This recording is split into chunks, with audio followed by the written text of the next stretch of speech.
పోచమ్మకి కాపాడడము తెలుసు, శాపంతో వేధించడము తెలుసు, సంపడం కూడా తెలుసు.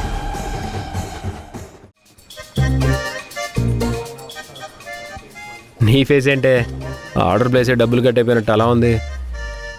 సత్య నువ్వు చెప్పాడా? ఇంతకీ నువ్వు చెప్పావా? సత్యనే చెప్పాడు. ఏం చెప్పాడు? సత్యకి తను మెయిల్ చేసిన అమ్మాయి ఎవరో తెలిసిపోయిందని చెప్పాడు. అది నువ్వే కదా? కాదు, సత్యకి ఎవరో అమ్మాయి కాల్ చేసి మెయిల్ చేసింది తనే అని చెప్పిందంట. వాట్? అవును, మన కంటెంట్ దొబ్బేసి ఎవరో రీల్ చేసి వైరల్ అయినట్టు చాలా బాధగా ఉంది నాకు. ఏముంది, ఈ రీల్ కంటెంట్ నాది అని చెప్పి కింద కామెంట్ చేయి. ఇవ్వంద. సారీ. ఏహే, నువ్వు పని చేయి. ఆ మెయిల్ పెట్టిన తను కాదు నేనే అని చెప్పి సత్యకి మళ్ళీ మెయిల్ చేయి. Good idea.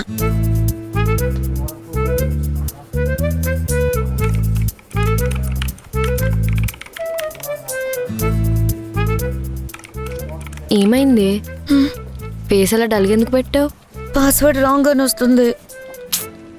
ఏదో గట్టి పాస్వర్డ్ పెట్టుంటావు, మర్చిపోయి ఉంటావు. ఒకసారి కరెక్ట్గా ఆలోచించి పెట్టు. ఇలా మర్చిపోతానని, ఈజీగా ఉండాలని lucky lucky your very lucky అని పెట్టాను. అబ్బా super. Lucky you are so unlucky than. నువ్వు నోరు మొయ్యరా. మర్చిపోతావని ఈజీగా పెట్టుకున్నావు, వాడెవడో ఈజీగా ఉంది కదా అని సింపుల్గా దొబ్బేశాడు. ఈ వెన్నుపోటు ఎవడో మన ఆఫీస్ లో ఉన్నవాడే చేసి ఉండాలి. వాడెవడో ఖచ్చితంగా తెలుసుకొని వాడికి రిటర్న్ గిఫ్ట్ ఇవ్వాలి మనం. ఇచ్చేద్దాం. కిషోర్ గడ్ అయి ఉంటాడు కదా. నీ తలకాయ ఒకసారి మళ్ళీ ట్రై చేయి. దీన్నమ్మ అదవదమ్మా.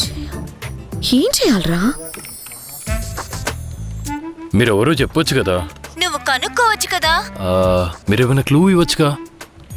మెయిల్స్ లో నా మనసేంటో చెప్పాను, ఇప్పుడు కాల్స్ లో నా గొంతేంటో వినిపించాను. ఇవి సరిపోవా? డెలివరీ చేయడానికి కస్టమర్కి ఫోన్ నంబర్ ఉంటే సరిపోదు, అడ్రస్ కూడా కావాలి కదా. ఇప్పుడేంటి, వీడియో కాల్ చేసి నా ఫేస్ చూపించమంటావా ఏంటి? చూపిస్తావా? అమ్మా ఆశ దోశ. అడ్రస్ ఉంటే డెలివరీ చేయడానికి డెలివరీ పార్ట్నర్ కూడా సరిపోతాడు, కానీ అడ్రస్ లేకుండా కనిపెట్టేవాడే. వాడే. ఛీ, నాకు సిగ్గేస్తుంది. Bye. Hello hello hello hello. సతాయిస్తుందబ్బా ఎవరో ఈ అమ్మాయి కానీ. సత్య, నువ్వేదైనా లోన్ యాప్ లో లోన్ తీసుకున్నావా? చిచి, నేనెందుకు తీసుకుంటా? అంటే ఈ మధ్య లోన్ తీసుకుంటే ఇలా అమ్మాయిలు కాల్ చేసి ట్రాప్ చేస్తున్నారని విన్నాను. కొంచెం జాగ్రత్తగా ఉండు.